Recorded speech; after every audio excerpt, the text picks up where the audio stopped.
오늘 말씀은 말 못하는 자 하나님의 입이 되다, 말 못하는 자 하나님의 입이 되다라는 말씀으로 말씀 전하도록 하겠습니다.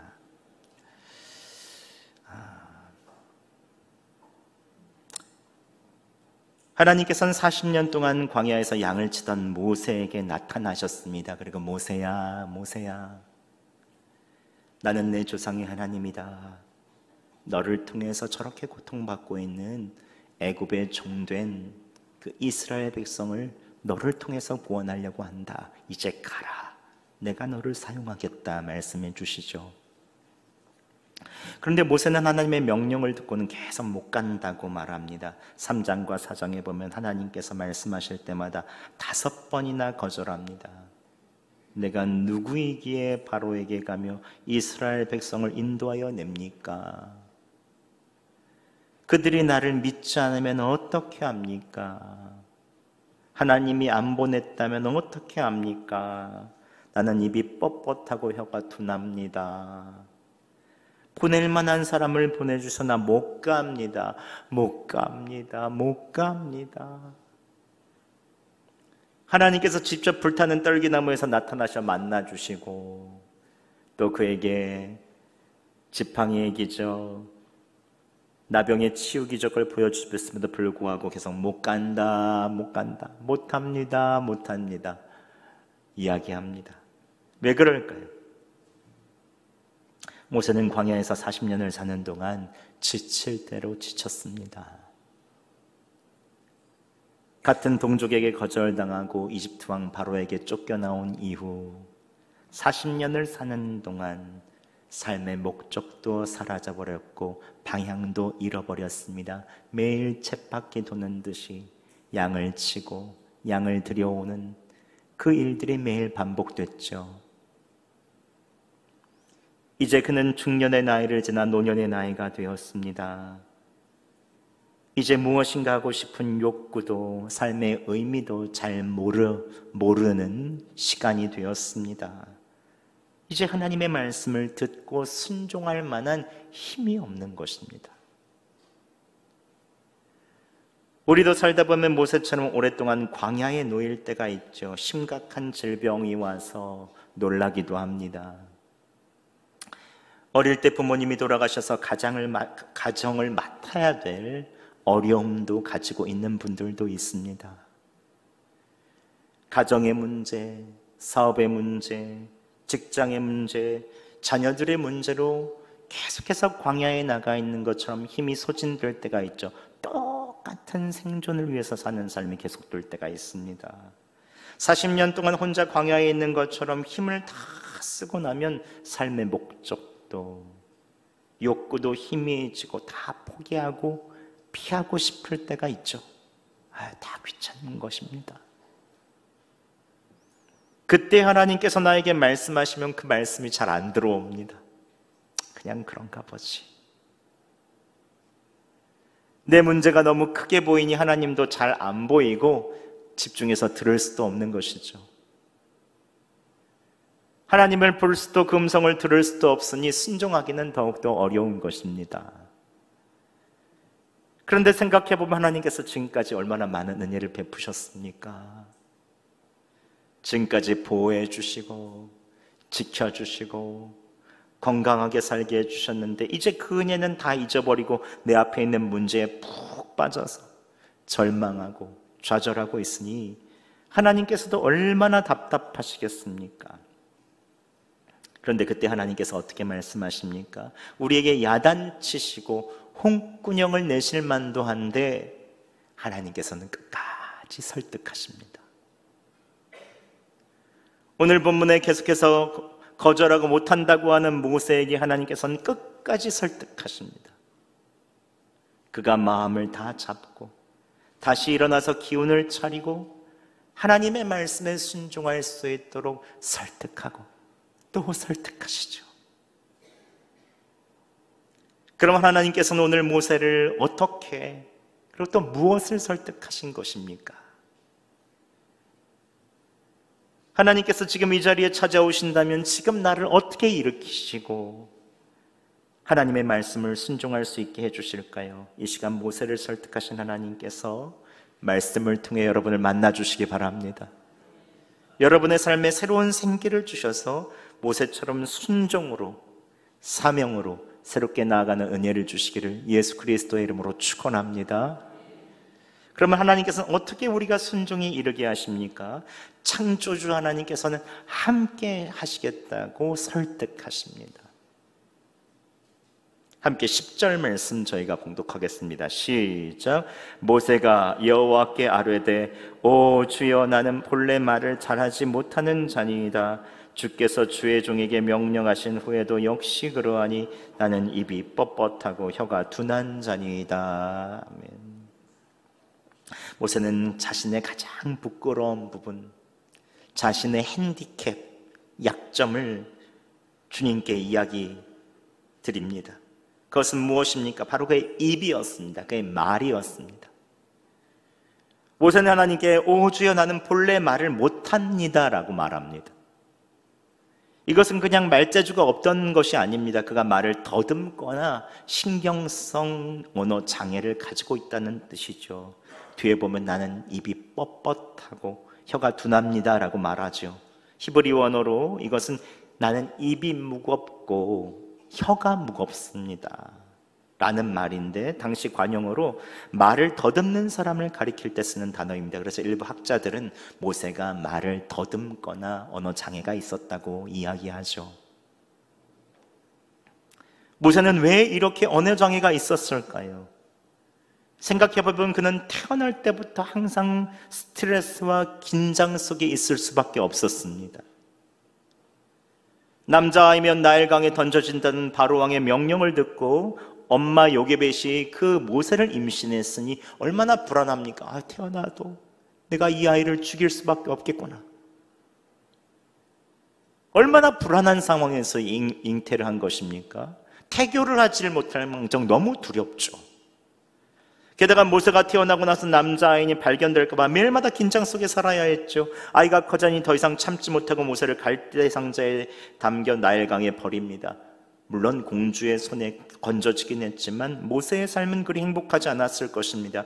여러분, 히브리 민족의 얼굴로 왕궁에서 사는 모세를 한번 생각해 보세요. 항상 외롭고 혼자였을 것입니다. 제가 중학교 때 같은 반에 아빠가 미국인인 혼혈이었던 여학생이 한 명이 미국에서 전학을 왔습니다. 그때만 해도 정말 외국인이 없던 시기였거든요. 거리에 나가봐도 외국인이, 지금은 그래도 가끔씩 보이지만 그때만 해도 외국인이 정말 없었어요. 근데 전교에 딱 한 명, 우리 반에 완전히 얼굴도 휘어멀고 하고 눈은 푸르고 몸매도 다르고 말도 안녕하세요 하는 이 친구가 있으니 얼마나 화제가 됩니까? 그때만 해도 왜 이렇게 중학교 애들이 철딱서니가 없었는지 몰라요. 감싸주면 되는데 뒤에서 남자애들이 놀리고 말투로 흉내를 내고 뒤에서 쑥덕쑥덕하고, 제가 입장 바꿔 생각해보니 그 여학생이 얼마나 힘들었을까 싶습니다. 하물며 민족이 다른 모세는 어떻겠습니까? 자신만 얼굴과 피부색이 다르니 항상 혼자였을 것 같았을 것입니다. 노예인 히브리 민족에다가 말까지 더듬고 잘 못하니 얼마나 놀림을 받았을까요? 게다가 학교에서 발표라도 가면 말하는 것이 고역이었을 것입니다. 말을 더듬지 않고 잘하려고 하면 할수록 입과 혀는 더 무거워져 버리죠. 말을 더 더듬게 되는 것입니다. 그의 가장 큰 약점은 그 입술, 말이었죠. 그것 때문에 부끄럽고 그것 때문에 자신이 없는 것이죠. 그러나 하나님께서는 그에게 무엇이라고 말씀하십니까? 11절과 12절에 이렇게 말씀하십니다. 우리 함께 봉독해 보겠습니다. 시작. 여호와께서 그에게 이르시되 누가 사람의 입을 지었느냐? 누가 말 못하는 자나 못 듣는 자나 눈 밝은 자나 맹인이 되게 하였느냐? 나 여호와가 아니냐? 이제 가라. 내가 내 입에 함께 있어서 할 말을 가르치리라. 아멘. 오늘 모든 것을 창조하신 창조주 하나님께서 그와 함께 해주시겠다고 말씀하십니다. 특별히 그의 약점인 입에, 그의 혀와 말에 함께 해주시겠다고 하시죠. 여러분, 우리가 인생을 살 때 우리의 연약함이 있는 부분이 반드시 있죠. 나의 연약한 육체, 가정의 부끄러운 가정사, 나의 많은 약점들, 내보이면 너무 부끄러울 만한 일들, 외모, 학벌, 자녀 문제까지, 이것이 얼마나 우리를 힘 빠지게 하고 자신 없게 하고 앞으로 나아가지 못하게 합니까? 그러나 창조주 하나님께서는 모세처럼 우리에게도 그 부분에 함께하여 주시겠다고 약속하여 주십니다. 물론 그것을 해결해 주실 수도 있지만 그 부분에 함께 하시겠다고 하죠. 모세의 뻣뻣한 입과 둔한 혀에 함께 하셨던 것처럼 우리의 연약함에 함께 하시겠다고 말씀하십니다. 여러분, 복음서의 첫 장인 마태복음 1장에 나온 예수님은 어떤 분이십니까? 예수님은 임마누엘, 우리와 함께 하시는 하나님이십니다. 또 마태복음 맨 마지막 장 마지막 절에 드러나는 예수님은 어떤 분이십니까? 볼지어다 내가 세상 끝날까지 너희와 항상 함께 있으리라. 주님은 우리와 항상 함께 하시겠다고 약속하시는 사랑의 하나님이십니다. 하나님께서 함께 하시면 오히려 나의 약점이 부끄러움이 아니라 오히려 하나님께서 베푸신 은혜와 사랑을 나타내는 이 통로가 되죠. 간증거리가 되는 것입니다. 그게 놀라운 반전이죠. 반전의 은혜가 있습니다. 주님이 함께 하시면 나의 연약한 부끄러움을 통해서 사람들이 나를 다시 보게 하시고 나를 이해하게 하시고 감싸주게 하시는 것이죠. 그리고 그것을 통해 하나님께 영광을 돌리게 하여 주십니다. 사도 바울도 육체에 가시가 있었습니다. 간질이라고도 하고 안질이라고도 하죠. 근데 만약 간질이라고 생각해 보시죠. 갑자기 설교하다가 간질이라서 쓰러지면 성도들이 얼마나 놀라겠습니까? 사도 바울도 이게 너무 고민이 되어서 3번이나 주님께 간구했다고 합니다. 이것은 그냥 3번 간구했다는 것이 아니죠. 3번은 하나님의 숫자, 천상의 숫자입니다. 삼위일체 하나님이죠. 생명을 걸고 이 기도 제목이 하늘에 도달할 때까지, 응답할 때까지 간절히 기도했다는 것이죠. 이것 좀 없어주세요, 주님. 이것 좀 사라지게 해주세요.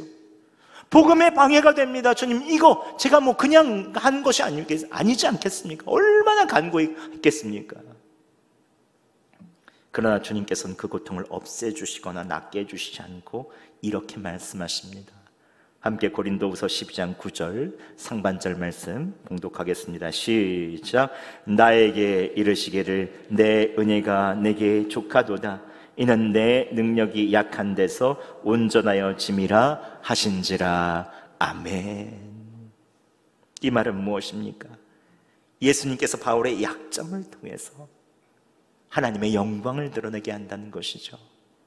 또한 그 약점을 통해서 더 겸손하게 하시고 더 기도하게 하시고 더 주님께 간구하게 하심으로 예수님의 사랑, 예수님의 겸손, 예수님의 오래 참음, 하나님의 성품을 그 안에서 맺게 하여 주시는 것이죠.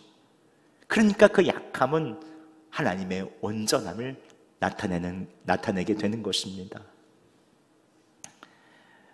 여러분, 하나님께서 모세의 입에 함께 하신 것 같이 오늘날 우리와 함께하여 주십니다. 하나님께서 여러분의 약한 부분, 부끄러운 부분에 함께하여 주시기를 바랍니다. 그것으로 인해 온전케 하여 주실 것입니다. 담대하게 하여 주실 것입니다. 주님께서 여러분에게 그 약한 부분으로 영광 돌리게 해주시기를 간절히 바랍니다. 둘째로 하나님께서는 그에게 노하시며 끝까지 설득하십니다. 하나님께서는 그의 입에 함께 있고 할 말을 주시겠다고 할 때 모세의 방언은 어떠합니까? 아주 썰렁합니다. 함께 13절 말씀 우리가 봉독하겠습니다. 시작. 모세가 이르되 오 주여 보낼 만한 자를 보내소서. 아멘. 이 말은 다른 말로 어떤 말입니까? 주님 싫어요. 다른 사람 보내세요. 나는 합당하지 않습니다. 나 못해요. 다른 사람 보내세요. 모세는 이유를 대고 핑계를 대도 하나님이 다 해주시겠다고 하시니까 이제 나 못 간다고 그냥 딱 잡아대는 겁니다. 난 못해요. 하나님께 계속 핑계를 대다가 하나님께서 기적도 보여주시고 그의 약점도 다 이제 막아주시겠다고 하시니 거절하는 것이죠. 그때 하나님은 진노하십니다. 14절 상반절에 이렇게 말합니다. 여호와께서 모세를 향하여 노하여 이르시되. 오늘 본문에서 하나님이 노하셨습니다. 하지만 모세를 심판하시거나 버리는 진노가 아니라 하나님께서 모세에 대한 불신과 다시 원상태로 돌아가려고 하는 그의 마음을 깨우고 붙잡으시려고 하시는 노함이시죠. 저희 집은 어릴 때부터 남자아이들만 셋이라서 엄마 말을 잔소리처럼 여기고 셋이 합동하여 듣지 않을 때가 있습니다.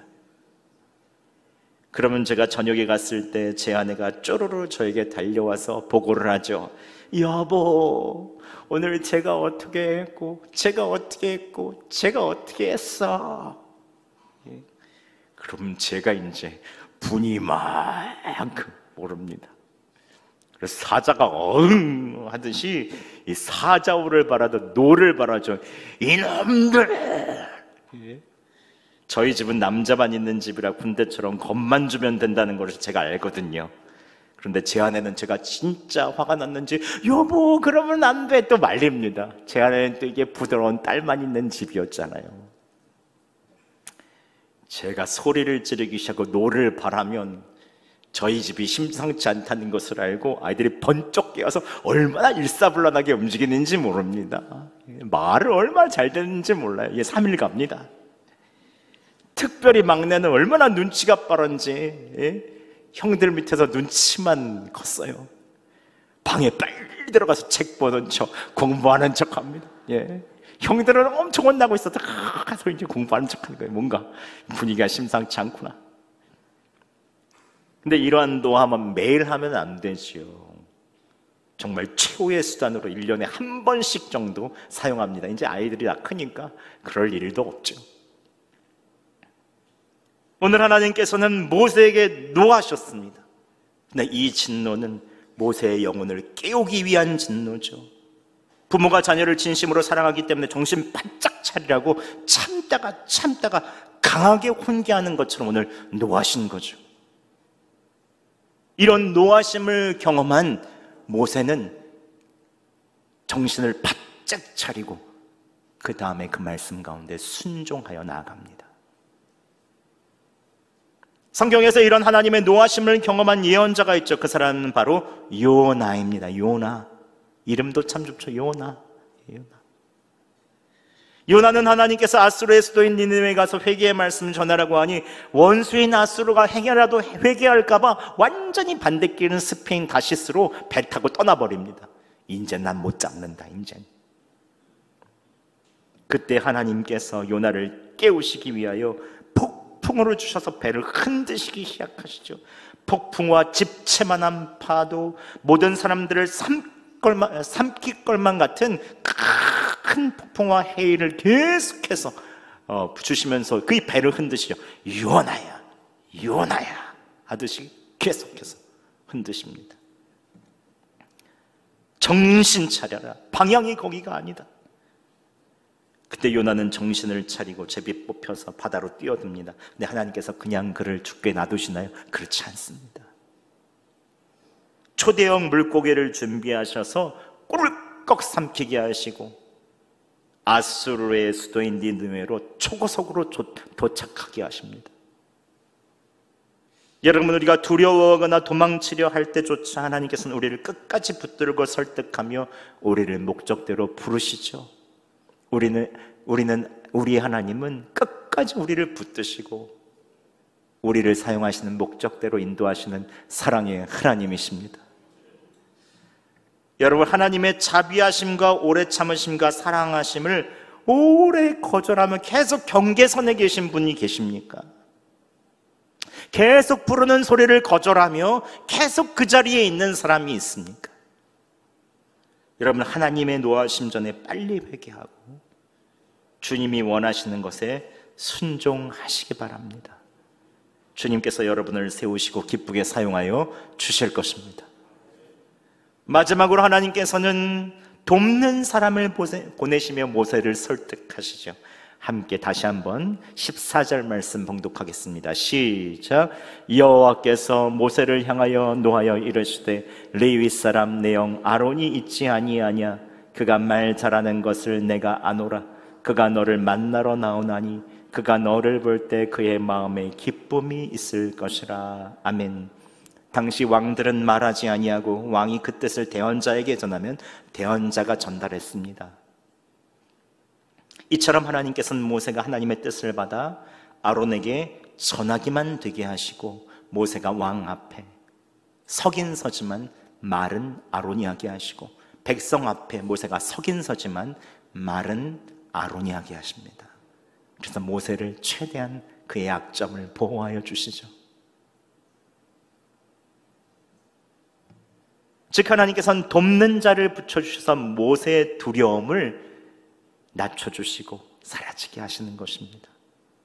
특히 외로웠던 그를 위하여 피해를 나눈 형을 붙여주시죠. 사실 그런데 그의 형도 거의 80년 동안 만나지 못했죠. 태어나면서부터 40년을 왕궁에서 보냈고 40년을 광야에서 보낸 그는 이야기로만 형이 있다는 소식을 들었죠. 형을 보지 못했을 것입니다. 그러나 가장 힘든 결단을 하고 가장 어려운 일을 하게 될 때 하나님께서 그의 형을 보내주십니다. 함께 4장 27절 말씀 저희가 봉독하겠습니다. 시작. 여호와께서 아론에게 이르시되 광야에 가서 모세를 맞으라 하시매 그가 가서 하나님의 산에서 모세를 만나 그에게 입맞추니. 아멘.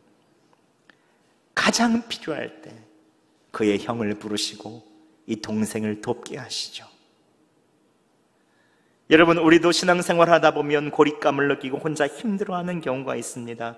그러나 하나님께서는 우리가 혼자 걷지 않게 하시죠. 우리에게도 하나님께서 돕는 사람들을 보내주십니다. 우리의 부모님, 우리의 형제자매, 우리의 교회 성도들, 직장의 동료들, 영적으로, 재정적으로, 그리고 함께 있어줌으로 하나님께서는 수많은 돕는 사람들을 우리를 위해서 보내주시죠. 성경에서도 하나님께서 성경의 인물마다 돕는 사람을 다 붙여주십니다. 위기 속에서 다윗을 숨겨주고 끝까지 도와준 요나단, 바울의 사역을 실질적으로 지원하고 제자들을 양육한 브리스길라와 아굴라, 엘리야에게 떡과 물을 날라주었던 까마귀까지 하나님께서는 우리가 외로워하고 혼자 걷고 있을 때 돕는 사람들을 붙여주시죠. 아론을 보내주십니다. 그런데 여러분, 우리도 누군가의 하나님께서 보내신 아론이 될 수 있죠. 되어줘야 하죠. 돕는 사람은 대단한 능력을 가진 사람이 아닙니다. 그냥 옆에 있어주면 되는 것입니다. 그것만으로도 큰 힘이 되죠. 저는 모세도 좋지만 그 옆에서 열심히 모세의 말을 전한 형 아론도 참 좋아 보이더라고요. 아론처럼 돕는 사람이 있어야 모세도 빛이 나지 않겠습니까? 저는 안개꽃이라는 시를 좋아합니다. 제가 한번 읽어드리겠습니다. 이혜은 수녀의 안개꽃. 혼자서는 웃는 것도 부끄러운 한 점 안개꽃. 한데 어우러져야 비로소 빛이 되고 소리가 되는가. 장미나 카네이션을 조용히 받쳐주는 기쁨의 별 무더기. 남을 위하여 자신의 목마름은 숨길 줄도 아는 하얀 겸손이여. 멋있죠? 장미나 카네이션을 조용히 받쳐주는 기쁨의 별 무더기. 얼마나 멋진 표현입니까? 이런 안개꽃같이 돕는 사람들이 있어야 하나님의 사람들은 빛이 나는 것입니다. 주님께서는 모세처럼 우리에게도 이렇게 말씀하십니다. 내가 너를 돕기 위해 지금까지 돕는 사람들을 헤아려 보렴. 얼마나 많이 있느냐. 너의 배우자, 너의 자녀, 너의 가족들, 신앙의 친구들, 너는 결코 혼자가 아니다. 앞으로도 내가 계속 보내줄게. 주님은 약속하시죠. 지금 만나는 사람 중에 하나님께서 보내신 사람처럼 느껴지는 사람이 있다면 여러분 귀하게 여기시기 바랍니다. 그리고 우리에게 아론처럼 돕는 사람이 되라고 또 말씀해 주시죠. 이럴 때 하나님께서 우리의 새롭게 순종으로 나아가게 될 수 있는 큰 설득의 은혜가 그 안에 있게 되는 것입니다. 말씀을 맺겠습니다. 하나님께서는 오늘 모세처럼 지쳐있고 하나님의 말씀에 순종할 수 있는 힘이 없는 우리들을 부르시며 설득해 주십니다. 내가 너의 약점과 함께 해주마. 그것만으로 온전하게 하여 줄게. 이제 돌아올 때가 되었다. 언제까지 거절하겠니? 이제 좀 순종해라. 내가 돕는 사람들을 보내겠다. 지금까지 보낸 사람들을 헤아려 보렴. 너는 혼자가 아니야. 주님께서는 오늘도 우리를 계속해서 설득하시며 주님의 자리로 이끌어 주시고 사명을 새롭게 하여 주십니다. 이번 한 주간 여러분 하나님께서 함께 하시고 회개케 하시고 돕는 사람들을 보내신 것을 기억하시며 순종의 부르심의 자리로 나아가시기 바랍니다. 하나님께서 여러분을 모세처럼 하나님의 입으로 만들어 주시고 여러분 하나님의 영광을 드러내는 귀한 그리스도인으로 만들어 주실 것입니다.